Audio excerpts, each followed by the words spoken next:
بسم اللہ الرحمن الرحیم۔ شروع اللہ کے نام سے جو بڑا مہربان اور نہایت رحم کرنے والا ہے۔ السلام علیکم ورحمۃ اللہ وبرکاتہ۔ محترم ناظرین، دولت کا ایک ایسا خاص وظیفہ لے کر آپ کی خدمت میں حاضر ہوا ہوں جسے پڑھنے والا رب کریم کو راضی کر لیتا ہے۔ جب اللہ تعالیٰ راضی ہو جاتا ہے پھر اللہ سے جو بھی مانگتا ہے اسے مل جاتا ہے۔ یہ وظیفہ جس نے پڑھا، رب کریم نے کبھی کسی کو محتاج نہیں چھوڑا۔ بہت سے لوگ ربیع الثانی کے مہینے کو لاپرواہی میں گزارتے ہیں، لیکن یہ نہیں جانتے کہ ربیع الثانی کا مہینہ بھی بڑی قبولیت کا مہینہ ہے۔ اس مہینے میں یقین کامل کے ساتھ مانگی گئی دعائیں اللہ پاک رد نہیں فرماتا۔ جو لوگ کہتے ہیں کہ وظیفے فائدہ نہیں دیتے، میں کہتا ہوں کہ کامل یقین کے ساتھ پڑھنے والا ہو، اللہ کو منانے والا ہو، وظیفے تو آپ کی نسلوں کو بھی رنگ دیتے ہیں، آپ کے بیڑے پار لگا دیتے ہیں۔ دعاؤں میں بھی بہت اثر ہوتا ہے۔ دعائیں تقدیریں بدل دیتی ہیں، دعائیں حالات بدل دیتی ہیں، دعائیں مشکلات کو ٹال دیتی ہیں، پریشانیوں کو ختم کر دیتی ہیں۔ اور آج کا یہ وظیفہ نظر حسد جادو جنات کا آخری حل ہے۔ آج قبولیت کی گھڑیاں ہیں۔ آج اپنی بہنوں اور بھائیوں کے لیے ایک ایسا عمل لے کر آیا ہوں جسے پڑھنے والا اللہ کریم سے نیا گھر مانگے گا، گھر مل جائے گا، گاڑی مانگے گا، گاڑی مل جائے گی، نوکری مانگے گا، نوکری مل جائے گی۔ شادی کے لیے، دنیا کی ہر حاجت کے لیے، ہر مصیبت کے لیے، ہر بیماری کے لیے، ہر پریشانی کے لیے یہ وظیفہ پڑھ سکتے ہیں۔ مقصد خواہ کتنا ہی بڑا کیوں نہ ہو، پورا ہو کر رہتا ہے۔ آج کے دن دولت کا یہ خاص وظیفہ پڑھنے کی دیر ہے۔ یہ رزق، یہ دولت جس کے لیے ہم دن رات محنت کرتے ہیں، در در کی ٹھوکریں کھاتے ہیں، بعض اوقات تو لوگوں کی گالیاں بھی سنتے ہیں صرف رزق کی خاطر، اور اللہ نے قرآن میں واضح فرمایا ہے کہ رازق صرف اللہ کی ذات ہے۔ یہ جانتے ہوئے کہ رازق اللہ کی ذات ہے، پھر کیوں در در کی ٹھوکریں کھاتے ہو؟ پھر کیوں لوگوں کے طعنے سنتے ہو؟ کیوں لوگوں کی محتاجی کو برداشت کرتے ہو؟ اللہ رازق ہے، اللہ مالک ہے، اللہ خالق ہے، وہ ہر شے پر قادر ہے۔ میری آپ سے ہاتھ جوڑ کر گزارش ہے کہ ربیع الثانی کے بابرکت مہینے میں دولت کا یہ خاص وظیفہ کسی صورت مت چھوڑنا۔ یہ وظیفہ آپ کی نسلوں کو رنگ دے گا، آپ کے گھر سے بے سکونی، بے برکتی کا خاتمہ فرما دے گا۔ یہ وظیفہ اتنا مجرب، اتنا طاقتور ہے کہ اسے پڑھنے والا کبھی کسی کا محتاج نہیں رہتا۔ اب جو شخص کہتا ہے کہ مجھے وظیفوں نے آج تک فائدہ نہیں دیا، تو ان کو آج اپنے سینے کا راز بتانے جا رہا ہوں۔ توجہ کیجیے گا، وہ سینے کا راز استغفار ہے۔ استغفار پڑھنے سے انسان کے دل کی میل دور ہو جاتی ہے۔ آپ ڈرائیو کر رہے ہیں، چاہے کوئی بھی کام کر رہے ہیں، استغفار اپنی زبان پر لازمی جاری رکھیں۔ ایسی کون سی مشکل ہے، ایسی کون سی پریشانی ہے جو استغفار سے ختم نہیں ہو سکتی؟ اگر آپ ہر وقت زبان پر استغفر اللہ جاری رکھیں گے تو اللہ کی رحمتوں، برکتوں سے مالا مال ہو جائیں گے، اللہ کے خزانوں سے مالا مال ہو جائیں گے۔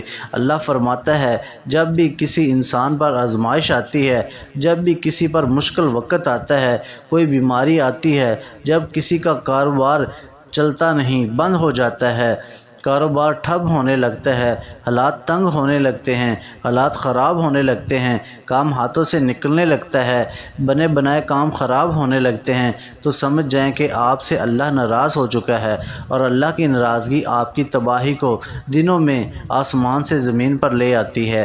اللہ جس بندے سے ناراض ہو جاتا ہے، پھر وہ بندہ وظیفے پڑھ لے، تسبیحات پڑھ لے، نیک اعمال کر لے، راتوں کو جاگ لے، اس سے کوئی بھی فائدہ نہیں ہو سکتا۔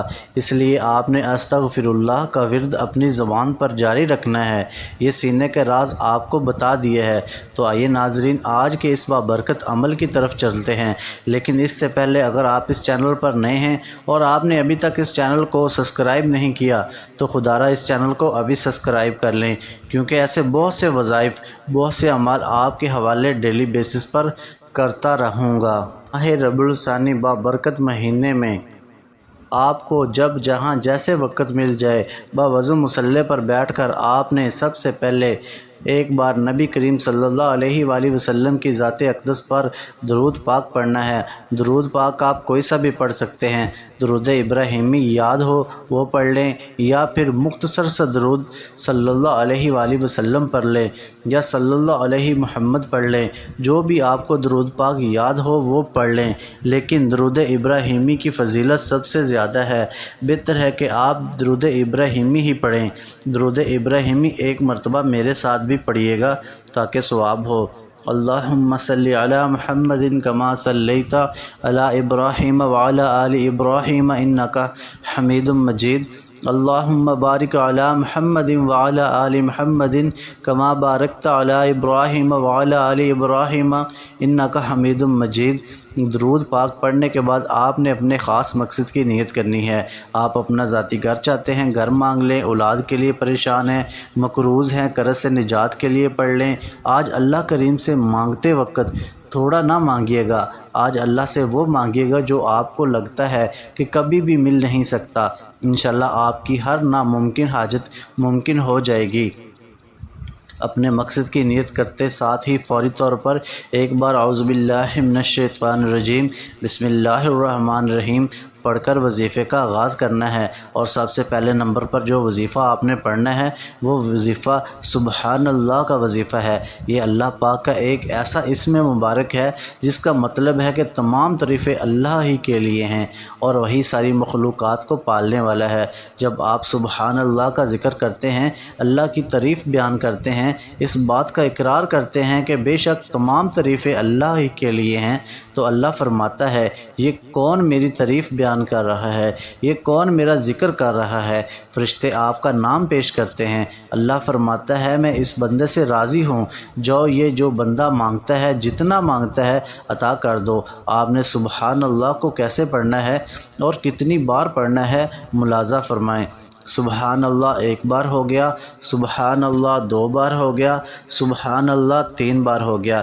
اس طرح سے آپ سبحان اللہ کو اپنے دائیں ہاتھ کی انگلیوں پر پڑھ لیں یا تسبیح کے دانوں پر پڑھ لیں۔ آپ نے صرف 11 بار پڑھنا ہے۔ اللہ والے فرماتے ہیں کہ ایک بار سبحان اللہ پڑھنے سے جنت میں ایک درخت لگ جاتا ہے جو روز محشر آپ پر سایہ کرے گا، آپ کو ٹھنڈک پہنچائے گا۔ صرف 11 بار سبحان اللہ پڑھنے میں کتنا وقت لگے گا؟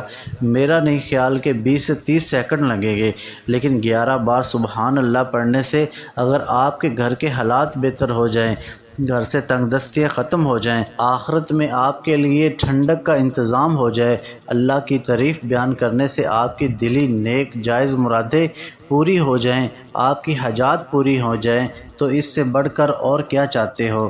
آج صرف 11 بار سبحان اللہ پڑھ کر اللہ کی تعریف بیان کر کے آپ نے اللہ کو راضی کر لیا، اللہ کو منا لیا۔ اب دوسرے نمبر پر سورۃ کوثر پڑھتے ہی رزق اور دولت کا خزانہ آپ کے مقدر میں لکھ دیا جائے گا۔ سورۃ کوثر کو رزق اور دولت کا طاقتور وظیفہ کہا جاتا ہے۔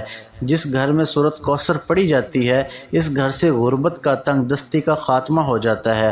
سورۃ کوثر پڑھنے والے پر رحمت و برکتوں کی برسات شروع ہو جاتی ہے۔ سورۃ کوثر پڑھنے والے اللہ کے قریب ہو جاتے ہیں۔ پھر جو مانگتا ہے، جتنا مانگتا ہے، اللہ پاک جھولیاں بھر بھر کر نوازتا ہے۔ سورۃ کوثر کی تلاوت سماعت فرما لیں۔ بسم اللہ الرحمن الرحیم انا اعطیناک الکوثر فصل لربک وانحر ان شانئک ھو الابتر۔ دوسرے نمبر پر آپ نے سورۃ کوثر کو صرف 7 بار پڑھنا ہے۔ 7 بار سورۃ کوثر پڑھنے سے 7 آسمانوں اور 7 زمینوں کے خزانے آپ کے مقدر میں لکھ دیے جائیں گے۔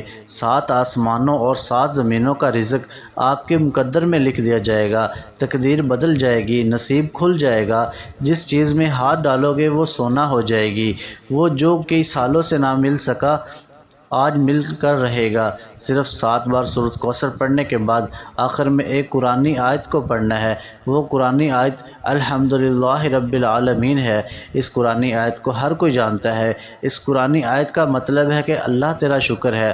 جب کوئی بندہ اللہ کا شکر ادا کرتا ہے تو وہ شکر کرنے والوں میں شامل ہو جاتا ہے۔ الحمدللہ رب العالمین، یہ کلمات اللہ کو اتنے پسند ہیں کہ اللہ نے جس کتاب قرآن مجید کی حفاظت کا ذمہ خود لیا ہے، اللہ نے اس کتاب کا آغاز الحمدللہ رب العالمین سے کیا ہے۔ اور جب کوئی بندہ الحمدللہ رب العالمین کو پڑھتا ہے، اللہ کا شکر ادا کرتا ہے، اللہ شکر کرنے والوں کو پسند کرتا ہے۔ اللہ فرماتا ہے تو شکر کرتا رہے گا، میں تیرے رزق میں برکتیں اور وسعتیں پیدا کرتا رہوں گا۔ جو ناشکری کرتا ہے اللہ تعالیٰ اس سے نعمتیں چھین لیتا ہے، چاہے وہ رزق ہے، دولت ہے، شہرت ہے۔ اور شکر کرنے والوں کے نصیب کے بند تالے کھل جاتے ہیں۔ شکر کرنے والوں کے مال میں جان، عزت، آبرو میں برکتیں آ جاتی ہے۔ اس لیے سب سے پہلی بات تو یہ ہے کہ اللہ تعالیٰ نے آپ کو جتنا دیا ہے اس میں راضی ہو جائیں، اللہ کے دیے ہوئے رزق میں راضی ہو جائیں، اللہ سے مطمئن ہو جائیں، پھر اللہ دولت بھی عطا فرمائے گا، رزق بھی عطا فرمائے گا، سکون بھی عطا فرمائے گا۔ جب آپ اللہ کا شکر ادا نہیں کرتے، اللہ کی ناشکری کرتے ہیں، اللہ آپ کو دی گئی نعمتیں چھین لیتا ہے، رزق کم کر دیتا ہے۔ اس لیے اگر آپ اللہ کا شکر ادا کریں گے تو آپ کے رزق میں برتری اور اضافہ ہوگا، ناشکری کریں گے تو جو ہے وہ بھی چلا جائے گا۔ آپ نے الحمدللہ رب العالمین کو کیسے پڑھنا ہے اور کتنی بار پڑھنا ہے ملاحظہ فرمائے۔ الحمدللہ رب العالمین ایک بار ہو گیا، الحمدللہ رب العالمین دو بار ہو گیا، الحمدللہ رب العالمین تین بار ہو گیا۔ اس طرح سے آپ الحمدللہ رب العالمین کو اپنے دائیں ہاتھ کی انگلیوں پر پڑھ لیں یا تسبیح کے دانوں پر پڑھ لیں۔ آپ نے صرف 11 بار پڑھنا ہے۔ آپ نے یہ 3 اعمال بتائے گئے طریقے اور ترتیب سے پڑھ لیے تو آخر میں پھر ایک بار درود پاک پڑھیے گا جو آپ نے عمل کے شروع میں پڑھا تھا۔ اب آپ کا آج کا عمل مکمل ہو گیا۔ یہ وظیفہ پڑھنے کے بعد آپ نے سب سے پہلے اپنے گناہوں کی سچی توبہ کرنی ہے۔ جب تک دل کو سکون نہ ملے بار بار اپنے گناہوں کی سچی توبہ کرتے رہیں۔ جیسے ہی دل کو سکون مل جائے کہ اللہ نے توبہ قبول فرما لی، اللہ راضی ہو گیا ہے، اب اللہ سے ضد کر کے مانگے، پھر آنکھوں میں آنسو لیے مانگے، ہو سکے تو سجدے کی حالت میں مانگے، اللہ بہتر نہیں بہترین سے نوازے گا۔ انشاءاللہ وہ اللہ جو ہر شے پر قادر ہے، جو خالق بھی ہے، جو مالک بھی ہے، جو رازق بھی ہے۔ میرا یقین ہے کہ انسان سجدے کی حالت میں اللہ کے قریب ہوتا ہے اور اللہ سے جو بھی مانگتا ہے اللہ پاک ہر حاجت کو پورا فرماتا ہے، ہر مشکل کو ختم فرماتا ہے، ہر تنگ دستی کو دور فرماتا ہے۔ اللہ ہم سب کی نیک جائز حاجات کو پورا فرمائے، آمین ثم آمین۔ دعا ہے کہ رب کریم میرا سنانا اور آپ کا سننا اپنی پاک بارگاہ الہی میں قبول و منظور فرمائے، جو مانگا مقدر فرمائے، جو نہیں مانگ سکے بن مانگے عطا فرمائے۔ ناظرین، اپنے رزق میں برکت اور وسعت کے لیے اللہ تعالیٰ کے 99 ناموں میں سے کوئی ایک نام کمنٹ میں ضرور لکھیے گا۔ جزاک اللہ خیر۔ اللہ تعالیٰ ہم سب کا حامی و ناصر ہو۔ السلام علیکم ورحمۃ اللہ وبرکاتہ۔